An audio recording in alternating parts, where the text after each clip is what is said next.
Hello, my name is Michael. I'm running the Board Games Chronicle. Today, I would like to discuss with you more details about 1848 Australia, a game from GMT Games from the 18XX series.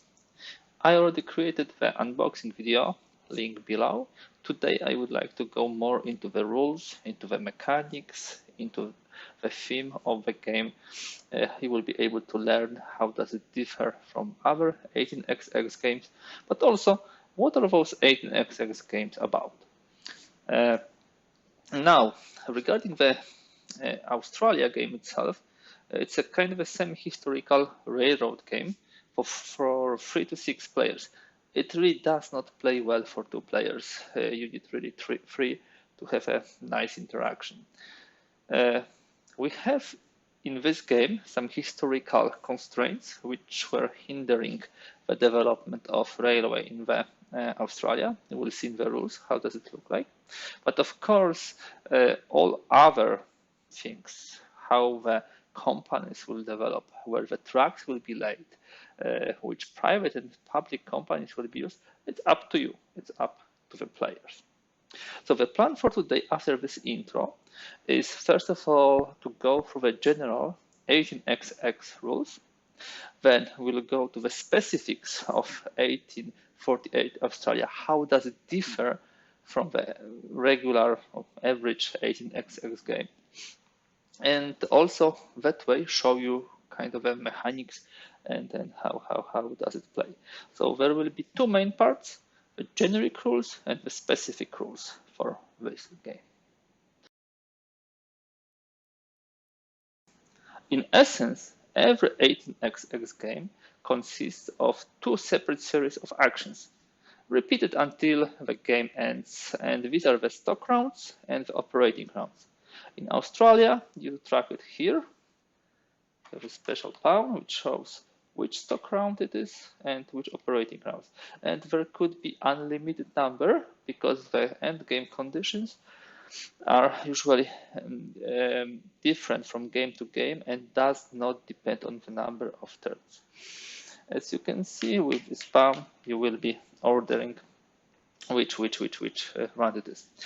So what we can do in the stock round? First and foremost, we can buy the shares in the public companies. Here they are.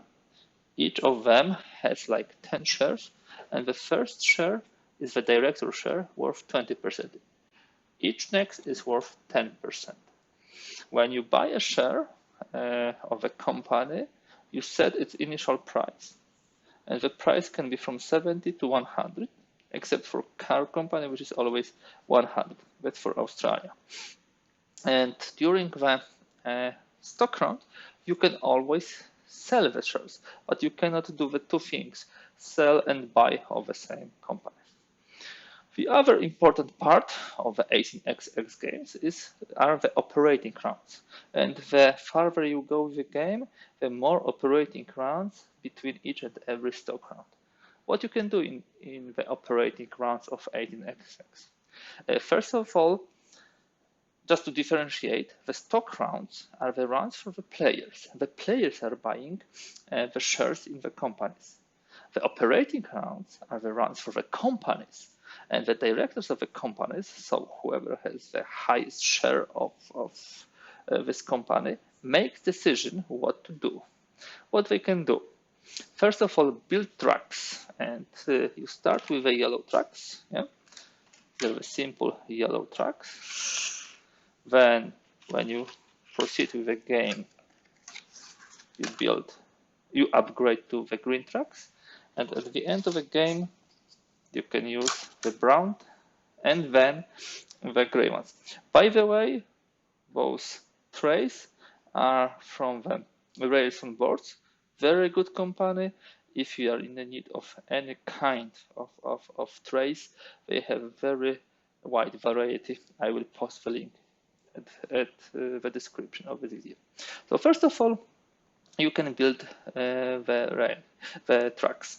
Then you can build the company stations, because as you can see, everywhere we have stations.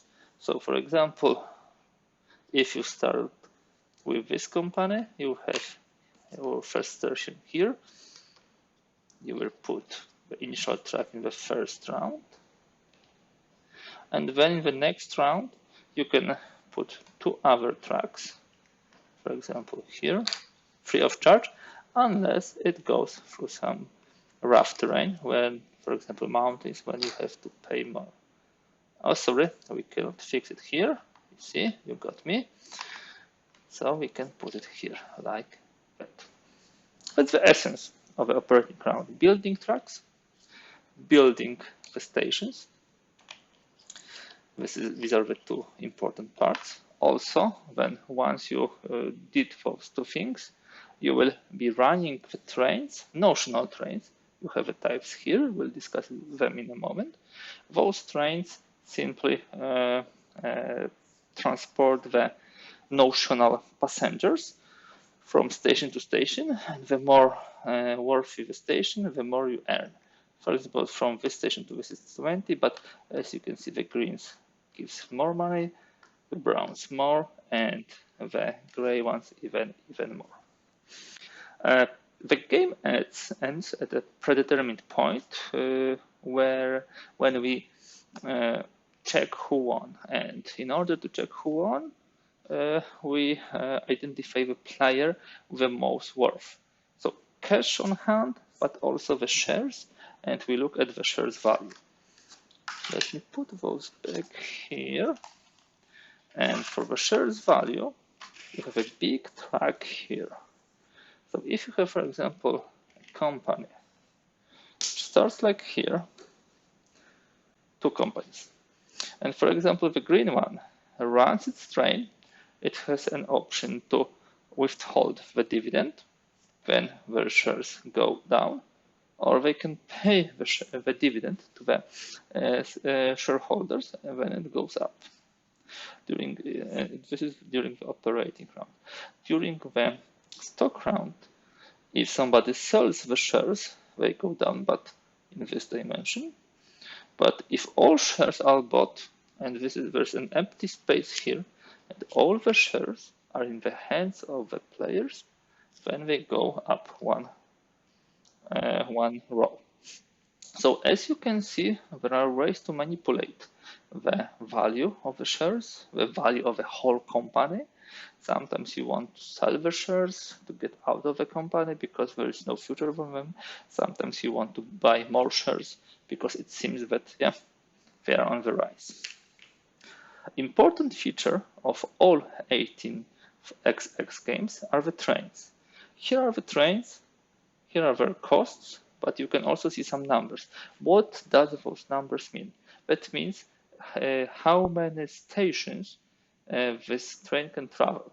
So for example, 2, it can travel 2 stations, 3, it can travel 3 stations. There will be a special Ghan train, to which I will provide you more information when we will go to specifics of Australia game. There are diesels, which can travel unlimited paths here. So they are at the end of the game. And as you can see, the price really skyrockets from 100 to 1,100 pounds, but you can have a discount here. What else can I tell about the general rules of 18xx? All those games have the base mechanics with stock round, with operating round, with the trains, with the private companies, which are small companies, pretty cheap companies, which give you some advantage at the beginning of the game, public companies, which actually build the tracks. These are all the general rules. But with many games in this series, there are similarities within the rules, but also they feature a lot of specific rules, which makes each and every game distinct. And I think it's good time to go through all those specifics of 1848 Australia, because this is probably what is most interesting in this game and in this video. So let us jump to the specifics of 1848 Australia. First point is how the private companies are purchased. This is a pretty specific part of the Australia game. First of all, we have 6 private companies, and here are the stocks, which means that you own them. Let me quickly go through them for your benefit. The notional price for them is in the first row, but this price at the beginning can change. There will be some kind of discussion between the players at auction. So this is a pretty straightforward company. It gives you an income of 5 per turn. That company gives you income of 10 per turn, but also a discount when building on the sand, I think, so both tiles on a desert. This is a very interesting company, 15 income, but it gives you the Tasmania tile, which you can place here or here. And as you can see, this is 50, so at the beginning of game, it's really, really powerful thing, powerful tile. That company allows you a discount on the Ghan, £100. That company gives you 10% in the Green Railway, Trans-Australia Railway. That gives you like 20% in North Australia Railway. So these are the companies. But the specific thing about obtaining them at the beginning of the game is because you have the auction, So how does it work? We first of all place the discs next to the price of each and every company. And the player has an option. They can pass, they can decrease the price, or they can buy one of those companies. The initial, let's say, order during this auction is pretty random. And so during the turn, you do one of 3 things: pass, buy the company, or decrease the price. So let's assume that you have 3 players. First of them decreases this price, second of them this price, third of them this price. The first one buys this. The third one, the second one buys this, and the third one buys this. They can now all pass. They will earn those incomes for those companies, and then they go to the second round of auction. All in all, you should not buy those private companies at the notional price. You should allow them to go at least more or less to the middle of the price column, unless you really want to get some of them. But this is really interesting, and it makes every game special. So remember, first point about 1848 Australia specifics is how you obtain private companies that you have auction. This is probably the biggest difference from other games in the series. So Australia has Bank of England, a special entity which has at least a couple of goals. It's kind of a public company which can first of all extend loans to other public companies, which administers railroads which fall in the receivership. Pretty difficult word. I had to look up this in the dictionary. And you can also get the dividend from this. During your stock round, you can buy the share of Bank of England. The notional value is 70, but after giving or taking by the public company the loan, for example, if this is £100, the shares goes up. So the more loans you take, the higher the value of a share of a Bank of England. These are 10% shares, as you can see. 10 of them. Once the company takes the loan, remember, its share price falls 2 columns back. So this is something important to remember. There are dividends from the Bank of England. In the first, let's say, yellow phase, this is 0. Then in the green phase, it's already £100. in total. So if you have 10%, you get 10 pounds. 200 in the brown phase and 300 in the gray phase. So 10% of shares is worth 30 pounds. Important, this is paid at each and every round beginning, operating round. So if you are, for example, in the phase here, when the trains with a value of 6 are sold, you have 3 operating rounds, so you get the money 3 times. So 90 pounds per 10% of Bank of England shares. The Bank of England also manages all the public companies which were badly managed and fallen in receivership. And those companies also will benefit the stakeholders of the Bank of England and the shareholders. Yeah. So the bank will not only pay this base dividend, but also it will pay the value of all stations of the companies in the receivership. Let me explain it to you. Let us assume that there is a company in the receivership which has this tile, and let me give you maybe a green tile. Yeah. So if there is a company here, let's say, sorry, no, it's too far away, sorry. This would be more thematic, yeah? So no south ways. Let us assume that this company is in receivership. So at the beginning of each and every action round, Bank of England, let's say this is the green phase, and we have 10% of shares in this, will pay 10% of this 100 and 10% of this, let me put it second station here, of those 60. So in total, you will get 10 pounds from here and 6 pounds from here. So the more companies are in receivership, the easier it is to earn really good money on the Bank of England. But remember, if there will be more companies than 5 in the receivership, of 5 or more, the game will end. Also, if we take the amount of loans equal to 16, yeah, it's 16, the game will end also at the end of the last operating round, yeah. So it's also kind of a way to trigger the end of the game.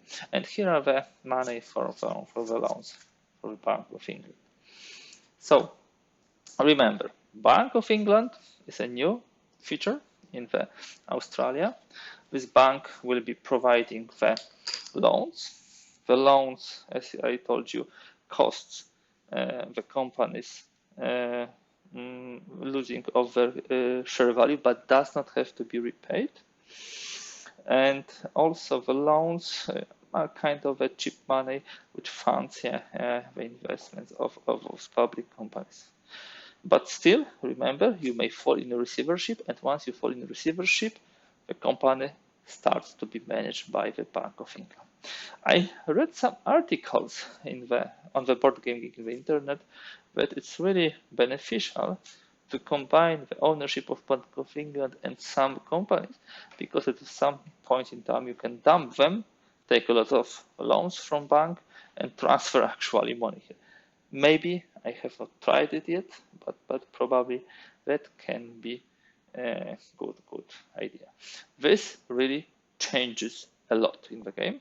It also changes the fact that you cannot, as director, help your company to buy a train, especially the train when you have emergency train purchase. So in most of the 18xx games, when each and every company, public company, has to have at least one train during the game. Some of those trains will rust when we'll progress with rounds.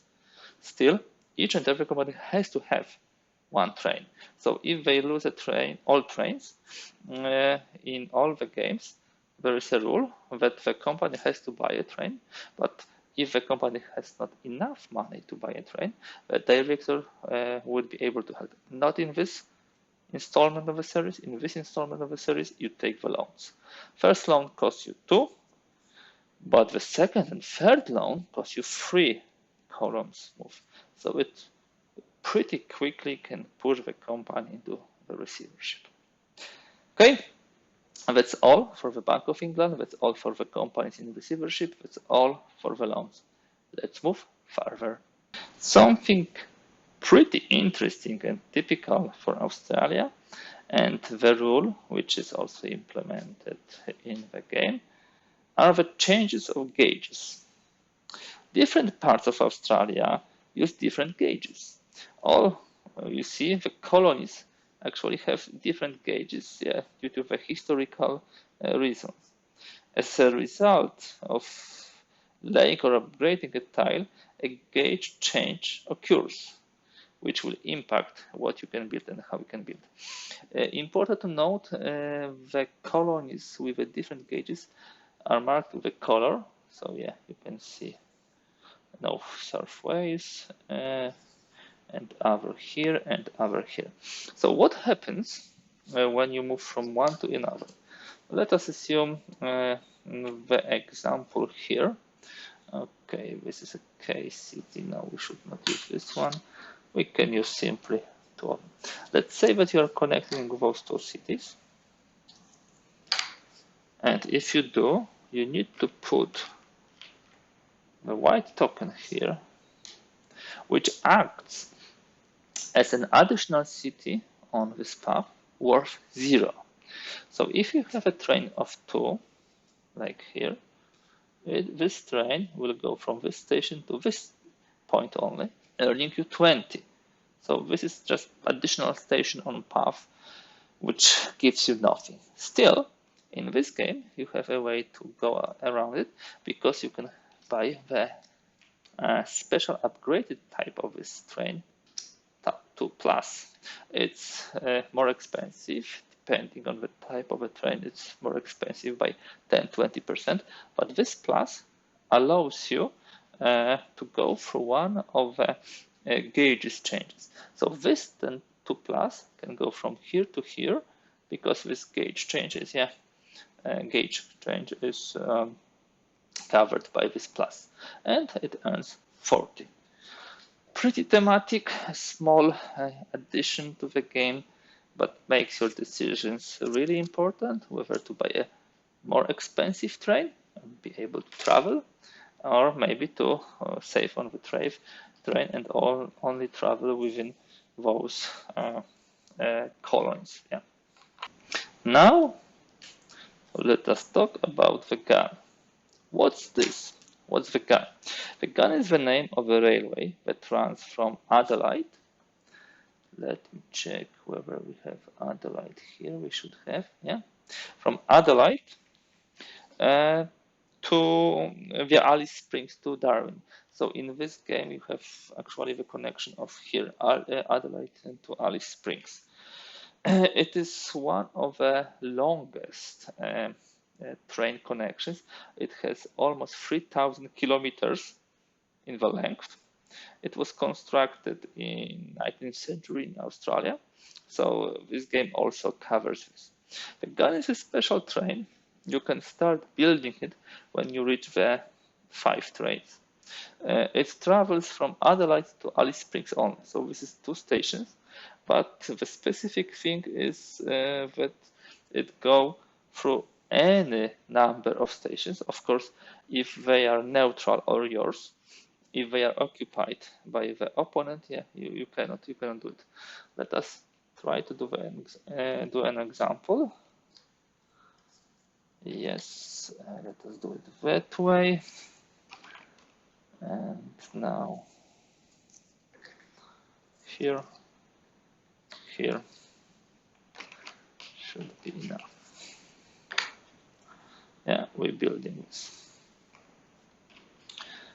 So in this example, if you are the owner of car,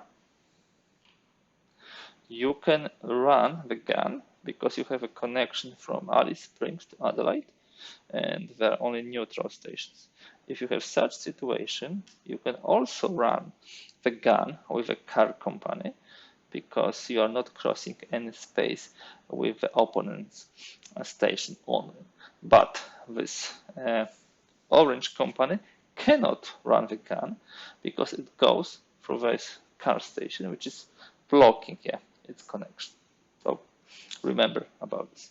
Pretty thematic, really interesting, pretty cheap train, which is permanent, never rusts, and can give you the money for each connection between Alice Springs and Adelaide. It goes at 5. 5 is the brown round, so it gives you at least 40 plus 20, at least 60. Really good investment. As you can see, there are a lot of interesting tweaks to this game. One of them is also the Commonwealth Railway entry into the game. The Commonwealth Railway was actually connecting the Sydney with Adelaide, and when this company starts, you immediately put here and here its stations. The trick is with the Commonwealth Railway Com that it always will have a space to place its station, regardless of how many spaces are occupied there. There could be even 0 space there, and they can add their station. When you can start floating the Commonwealth Railway, you can always buy the shares, but you can float only under the 2 circumstances. But there is a connection between those 2 cities, first of all, or the game reached a particular moment in its course. If I remember correctly, these were 5 or 6. Would need to check in the rules. But when you go to that type of trains, you can already float this company and immediately get 2 stations, as I told you. Really interesting, long-term planning, probably not the company you will be investing in at the beginning of the game. One more trick is with the K connections. You can see the bonuses for K connections here, and K connection means the key cities. So you have Brisbane, you have Sydney, you have Melbourne, Adelaide, you have Perth. So if you manage to run a train through 2 of those stations, you will get 50.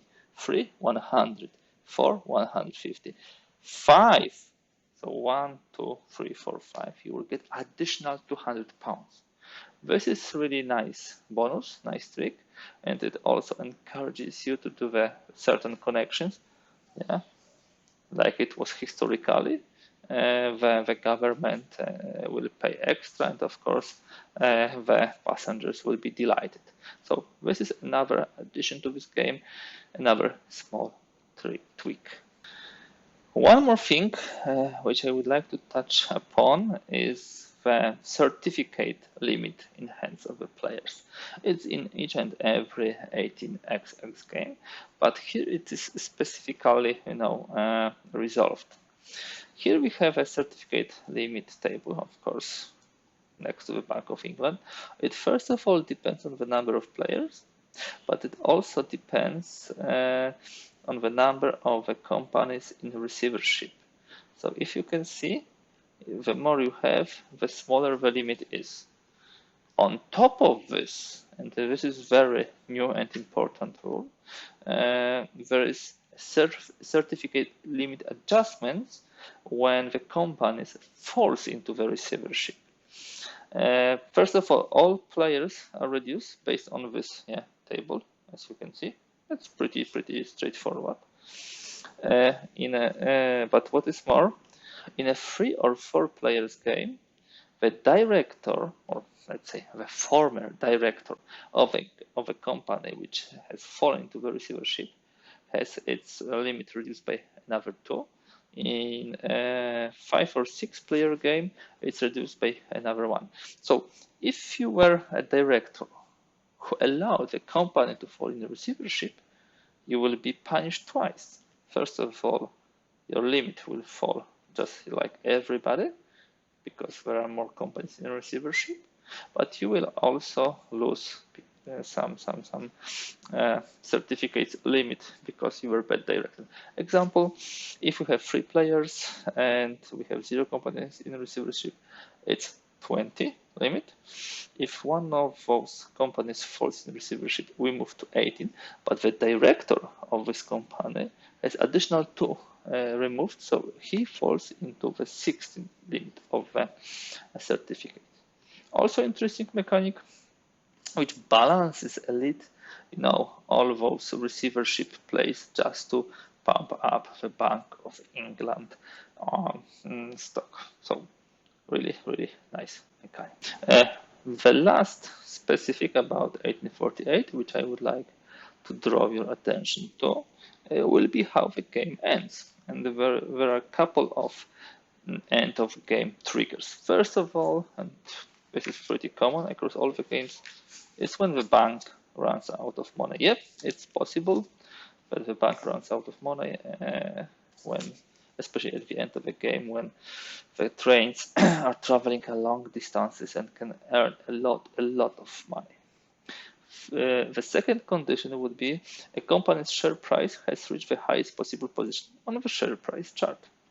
Here you have a end of game, £450 per share. The third end of game trigger is when the Bank of England has given 16 or more loans. I was showing you, that there is a stack of loans, and when the 16th is given, it's also end of game trigger. And the last trigger, the fourth trigger, is when you have 5 or more companies in receivership, so being administered by the Bank of England. In all 4 cases, we'll be finishing the game, and we'll finish the operating rounds, and then we calculate the net worth of all the wealth of each and every player. And that will conclude the game of 1848 Australia.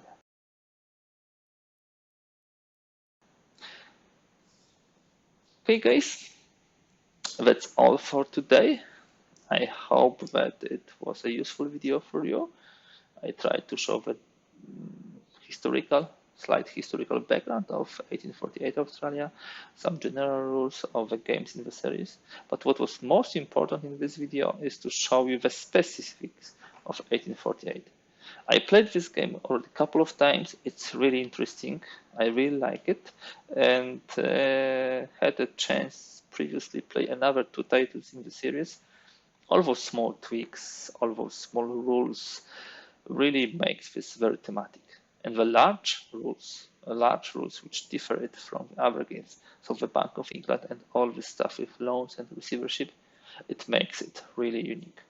So if you have not tried yet, and if you are considering where I should start my journey with the 18XX series, I think it would be a good choice. Not overly complex, not overly large, not too many special rules, but an interesting ones. Highly recommended.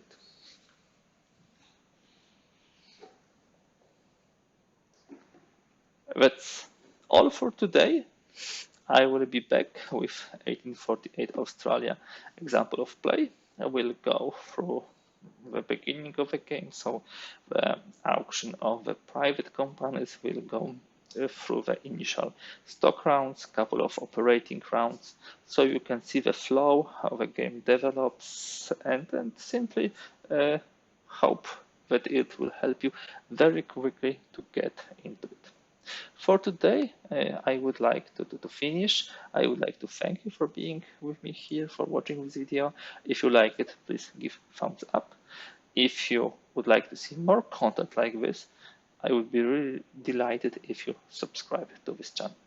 Thank you for today, and see you soon. Bye.